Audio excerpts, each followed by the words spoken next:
Mirror, mirror on the wall, who's the fairest of them all? Don't tell me. I already know the answer.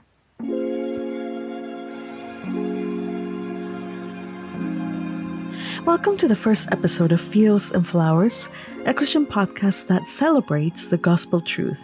You are beautiful, you are loved, and you are made with a purpose.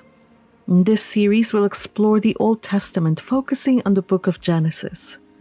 I've always been drawn to a good story, and Genesis, the Bible's first book, is filled with narratives that have captivated me since childhood.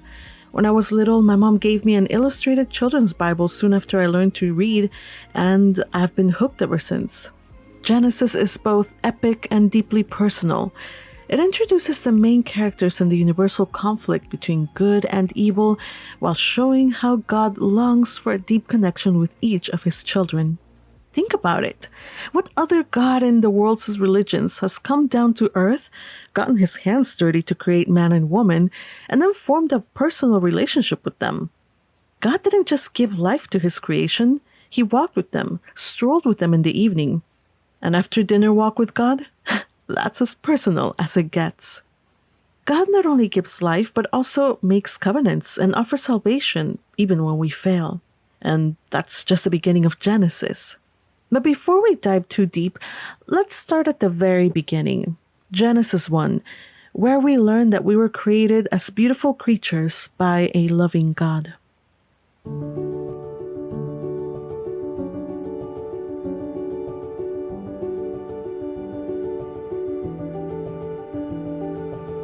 Mirror, mirror on the wall, who's the fairest of them all? Don't tell me, I already know the answer. You know, people always assume that the wicked stepmother in the fairy tale is the villain of the story. I would argue that the mirror hanging on the wall is the real villain of the story, at least of my story. Ever since I can remember, I have always looked at the world with a different perspective than most people around me. I am in a profession where I'm always looking at things and seeing how they can be made more beautiful or aesthetically pleasing, and my vocation and life's pursuit is and always has been beauty. However, for a very long time, I failed to look into the mirror and find anything beautiful there. I was 6 or 7 years old, and I became the only kid in the classroom who wore glasses. I was 4 eyes. Myopic with a lazy eye to boot. A doctor jokingly said that he could replace my lazy left eye with a real-looking glass eye for a little while, long enough for the lazy eye to have a little rest. And I was terrified. I truly believed that he would pluck out my eye. And starting from that time, whenever I looked at the mirror, I saw a freak. 9 years old, and my family moved to Southern California. New country, new customs, new language, and new school. I became hyper-aware of how everything about my identity set me apart from others. And nowhere was it more obvious than in what I saw when I looked into the mirror. Gone was the sharp navy blue uniform of my old private school. Instead, I had to use regular clothing to school. Clothes from a different country that simply made me look odd. I did look odd, of course. These were the 90s. Everyone looked odd. But I wanted to be like the American kids. I wanted to wear jeans and sneakers. I wanted to be blonde. But, failing that, I abandoned my glasses and I walked around squinting. Convenient that I didn't have to look too closely into the mirror.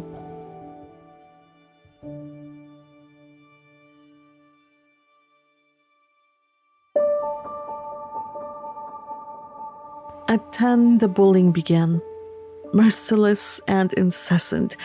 Taking the school bus became a torment, and the name-calling was particularly brutal, especially about my skin color.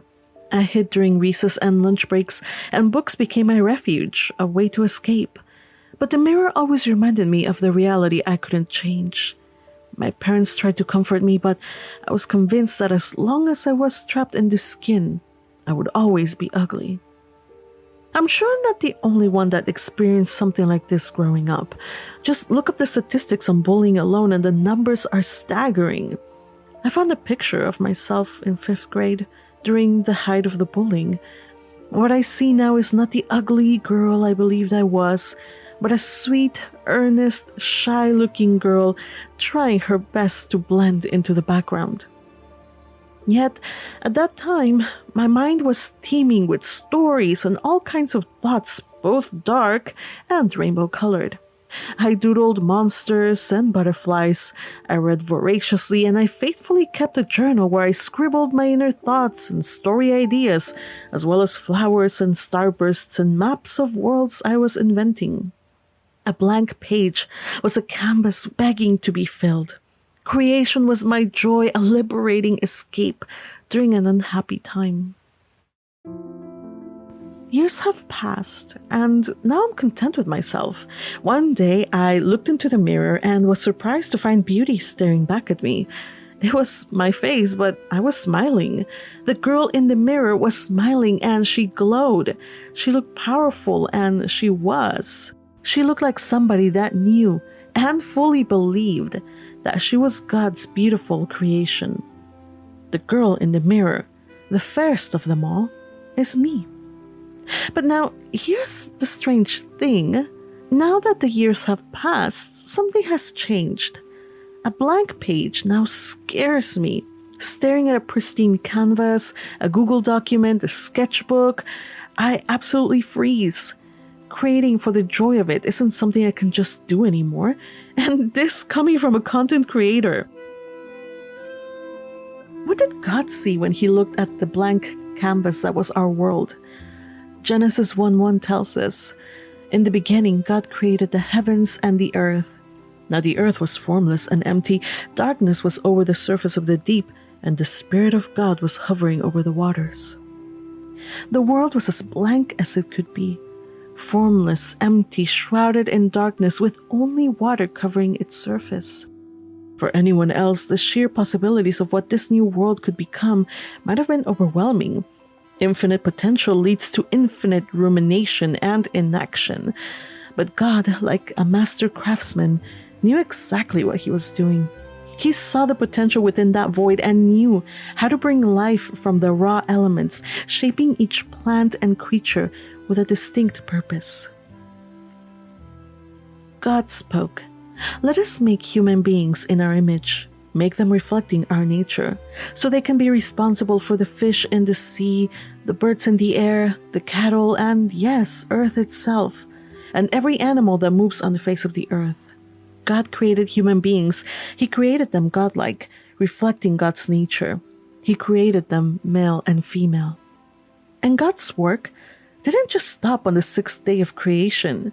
He continues to work on his creation, on each and every one of us. Like a master artisan, he shapes us with his chisel. He sands a little here, he polishes a little there, and is continually shaping us. The Apostle Paul reminds us in his letter to the Philippians, "He who began a good work in you will carry it on to completion until the day of Christ Jesus."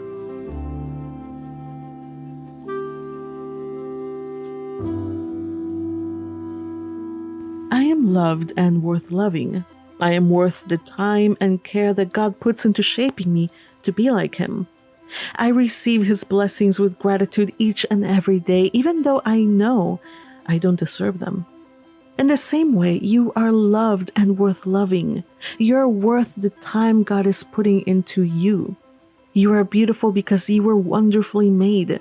Whether or not you believe it, you were made in God's image.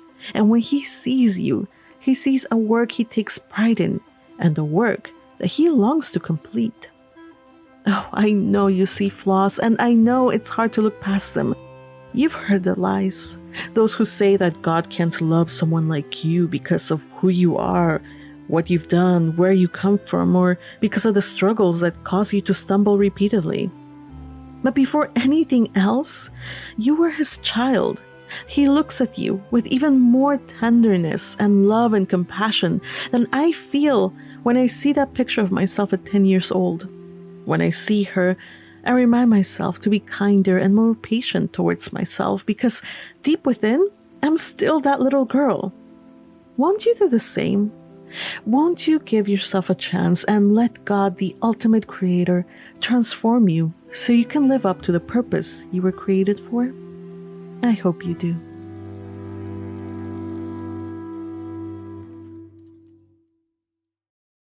We end today's episode with this week's flower, the rose.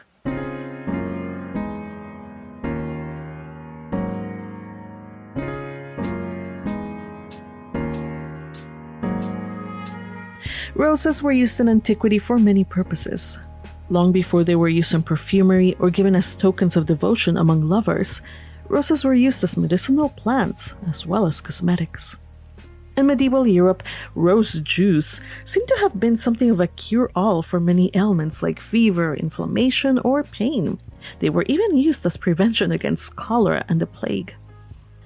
Today, we primarily use roses for their cosmetic and symbolic values, but through the years, they remain symbols of beauty, like you. My favorite use of rose is as a facial toner. You can purchase rose water or make your own by simmering fresh, organic, pesticide-free flowers. You can spray rose water onto your face, your body, or your pillow to relieve stress.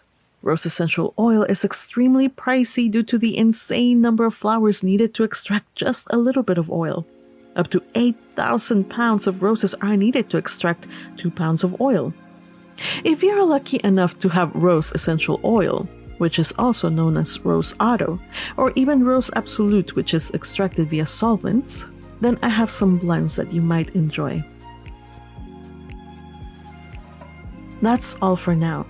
Do send me flowers. These are your emails and your comments. They will make my day. Until the next time, God bless.